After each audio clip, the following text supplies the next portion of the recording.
আসসালামু আলাইকুম।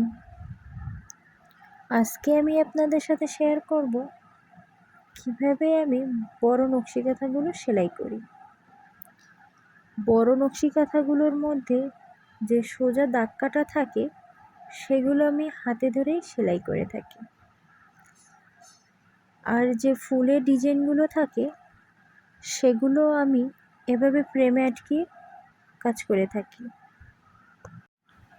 আমার কাছে মনে হয় ফ্রেমে আটকিয়ে কাজ করলে কাজটা খুব দ্রুত হয়, সহজ হয় এবং ফিনিশিংটাও সুন্দর হয়।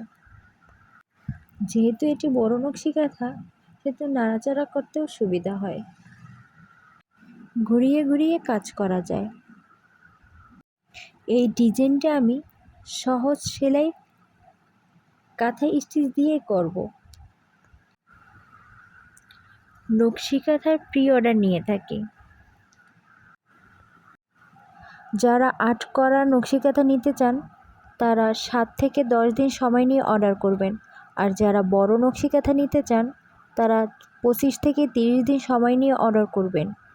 আর যারা বেবি নকশি কাঁথা নিতে চান তারা 10 থেকে 15 দিন সময় নিয়ে অর্ডার করবেন। প্রি অর্ডার করতে ফেসবুক পেজ অথবা ইমো হোয়াটসঅ্যাপ নাম্বারে বা সরাসরি ফোন করে যোগাযোগ করতে পারেন। যেহেতু এটি হাতের কাজ, মেশিনের না, সেহেতু অবশ্যই সময় নিয়ে অর্ডার করতে হবে। আমার মতো কারা কারা ফ্রেমে আটকিয়ে নকশি কাঁথা সেলাই করেন কমেন্টসে জানাবেন। যারা আমার এই ভিডিওটি ইউটিউব থেকে দেখছেন তারা আমার চ্যানেলটি সাবস্ক্রাইব করবেন।